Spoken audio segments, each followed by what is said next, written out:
100 years ago today, Austrian forces were bombarding Serbia. It was day 3 of what will become known as the Great War, the World War, and eventually World War I. Nearly 5 million Americans would serve. Yet a century later, Bill Plante tells us there is no national memorial in the nation's capital to honor their service. It was supposed to be the war to end all wars. Instead, in the cruelest of ironies, it begat a century of bloodshed.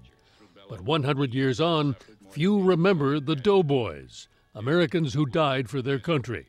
There's very little mention of the World War I veterans. James Costello's uncle, Private Vincent Costello, was the first District of Columbia employee killed in the war. Hundreds came to his funeral on the National Mall.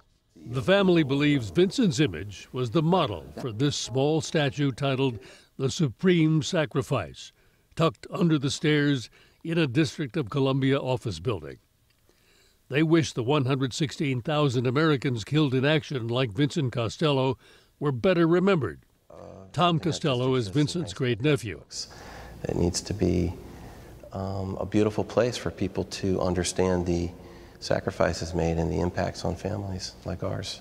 Immediately following the war, the nation did remember, placing thousands of plaques and monuments across the country. But decades later, many are in poor condition or overlooked.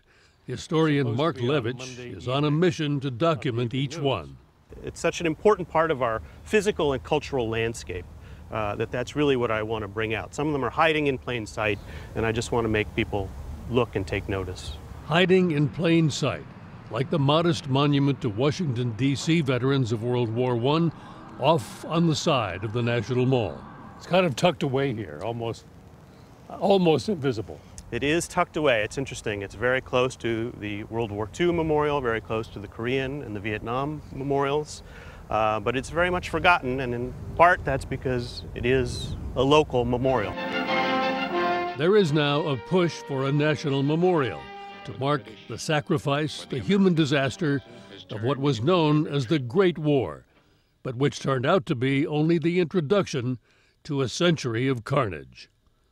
Bill Plante, CBS News, Washington.